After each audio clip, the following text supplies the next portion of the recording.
আজ আমি আলোচনা করব বোধশক্তি বা ধীশক্তি এবং বুদ্ধি এবং জ্ঞান, এই তিনটে বিষয় নিয়ে আজকের আমি আলোচনা করব।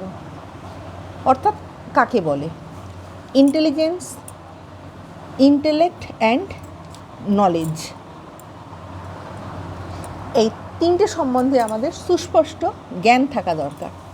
আমরা সাধারণত বোধশক্তি অর্থাৎ ইন্টেলেক্ট যেটাকে বলা হচ্ছে, আর বুদ্ধি যেটাকে বলা হচ্ছে ইন্টেলিজেন্স, এটাকে আমরা কিন্তু একই রকম অর্থে ব্যবহার করে থাকি, কিন্তু এদের মধ্যে পার্থক্য রয়েছে, অর্থাৎ এরা এক নয়।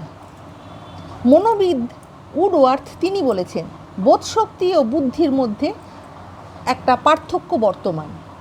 বোধশক্তি বা ধীশক্তি এটাকে আমরা কেবলমাত্র জ্ঞানাত্মক মানসক্রিয়াকে অর্থাৎ প্রত্যক্ষণ, পর্যবেক্ষণ, বোধ, চিন্তন, স্মরণ এগুলোকে বোঝাচ্ছে। কিন্তু বুদ্ধি অর্থাৎ ইন্টেলিজেন্স এই সবের সঙ্গে তাদের কার্যকরী বা ব্যবহারিক দিকটা বোঝাচ্ছে। অর্থাৎ ইন্টেলিজেন্স তখনই হয় যখন সেটাকে আমরা ব্যবহারিক ক্ষেত্রে প্রয়োগ করি, সেটাই হচ্ছে ইন্টেলিজেন্স। যার বুদ্ধি থাকবে সে কিন্তু সে ব্যবহারিক, তার একটা প্রয়োগও থাকবে। তাই ব্যবহারিক দিকটা আমরা যখন সঠিকভাবে প্রয়োগ করতে পারছি সেটাকেই বলা হচ্ছে বুদ্ধি। এই জন্যই উডওয়ার্থ বলেছেন intelligence is intellect put to use, অর্থাৎ বোধ শক্তিকে যখন কাজে লাগানো যায় তখনই তাকে বুদ্ধি বলছে। শুধু বুদ্ধি থাকলে হবে না, সেটাকে আমরা যখন কাজে লাগাবো সেটাই হচ্ছে বুদ্ধিশক্তি অর্থাৎ বুদ্ধি। গণনা করা যেটাকে বলা হয় কাউন্টিং করা বোধ শক্তির পরিচায়ক, এটা বোঝাই যাচ্ছে। কিন্তু উদ্দেশ্যহীন গণনা বুদ্ধিমত্তার লক্ষণ নয়। আমি শুধু জাস্ট গণনা করে যাচ্ছি, সেটা কিন্তু কখনোই বুদ্ধিমত্তার লক্ষণ নয়।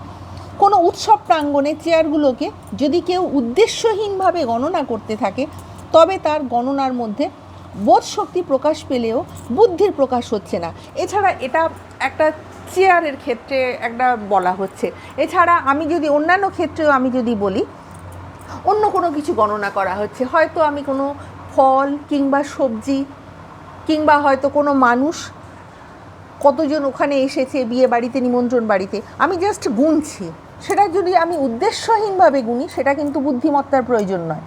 এখানে প্রত্যাশিত অভ্যাগত সংখ্যা অনুসারে যদি কেউ চেয়ারগুলো গণনা করে বা মানুষগুলোকে যখন গণনা করে, অর্থাৎ তাদের যে একটা প্রত্যাশা থাকবে, সেই যে সঠিকভাবে যদি তার যে প্রত্যাশা অনুযায়ী যদি গণনা করা হয় তাহলে তার মধ্যে একটা বুদ্ধিশক্তির, একটা ধীশক্তির একটা প্রকাশ হচ্ছে, তেমনি সেখানে বুদ্ধিরও প্রকাশ ঘটছে।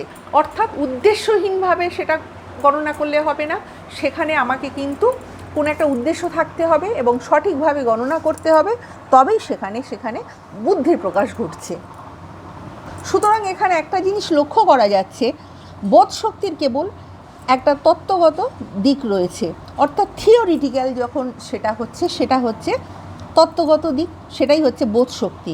আর বুদ্ধির তত্ত্বগত এবং ব্যবহারিক দুটো দিকই রয়েছে, অর্থাৎ বুদ্ধির ক্ষমতাটা বেশি।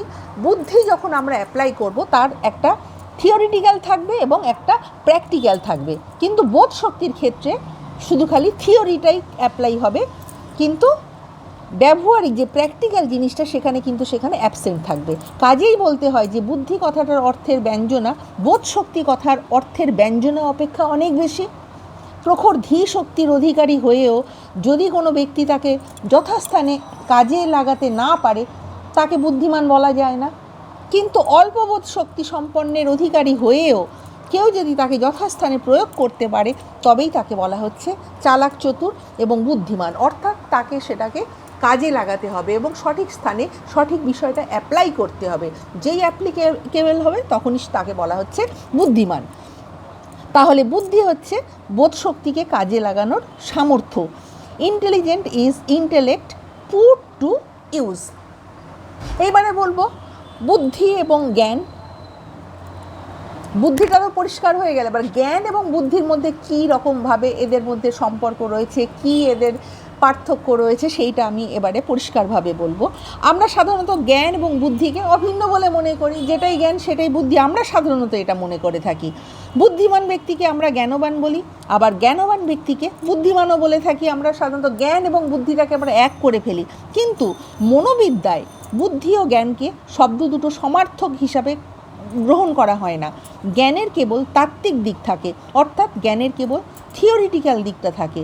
বুদ্ধির তাত্ত্বিক এবং ব্যবহারিক দুটো দিকই থাকছে, অর্থাৎ বুদ্ধিটাকে আমরা যখন অ্যাপ্লাই করব তখন দুটো দিকই থাকবে।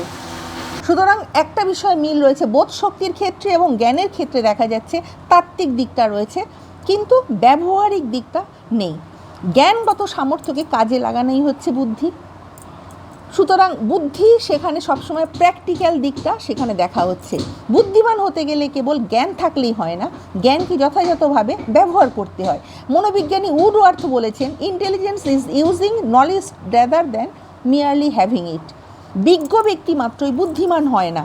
এমন কিছু লোক আছে যারা অনেক কিছু জানে, কিন্তু তাদের জ্ঞানকে সঠিক ক্ষেত্রে প্রয়োগ করতে পারছে না। এরা জ্ঞানবান কিন্তু বুদ্ধিমান না। যেহেতু তারা তত্ত্বের জগতে রয়েছে তাই তারা জ্ঞানবান হচ্ছে, তাই বুদ্ধিমান হচ্ছে না। তেমনি আবার দেখা যায় কিছু স্বল্পজ্ঞ ব্যক্তি তাদের স্বল্প জ্ঞানকে যথাস্থানে প্রয়োগ করতে পারে। এরা জ্ঞানী না হলেও বুদ্ধিমান। ভালো ভালো যন্ত্রপাতি থাকলেই দক্ষ ছুতোর হওয়া যায় না, তেমনি অনেক জ্ঞানী অধিকারী হয়েও বুদ্ধিমান হওয়া যায় না। দক্ষ ছুতোর হতে গেলে যন্ত্রপাতিকে উত্তম রূপে ব্যবহার করতে হয়, তেমনি বুদ্ধিমান হতে গেলে কাউকে উপযুক্তভাবে ব্যবহার করতে হবে। অর্থাৎ বুদ্ধিটা তখনই যখনই তার একটা প্র্যাকটিক্যাল দিক থাকবে, আর প্র্যাকটিক্যাল দিক ছাড়া কখনোই বুদ্ধির প্রকাশ হয় না। আমরা যখনই বুঝবো যে তার শুধু জ্ঞান রয়েছে কিংবা বোধ শক্তি রয়েছে, তখন বুঝতে হবে যে সে থিওরির জগতে রয়েছে, কিন্তু যখন প্রকৃত বুদ্ধি থাকবে তখন তাকে চালাক বলা হবে, বুদ্ধিমান বলা হবে। তার একটাই কারণ, তখন সে প্র্যাকটিক্যাল বিষয়টাকে সে কিন্তু কাজে লাগাতে পারছে। আমার ভিডিও তোমাদের ভালো লাগলে লাইক, কমেন্ট, শেয়ার এবং সাবস্ক্রাইব করতে ভুলো না। নেক্সট টাইম আমি আরও একটা নতুন ভিডিও নিয়ে তোমাদের সামনে উপস্থিত হব।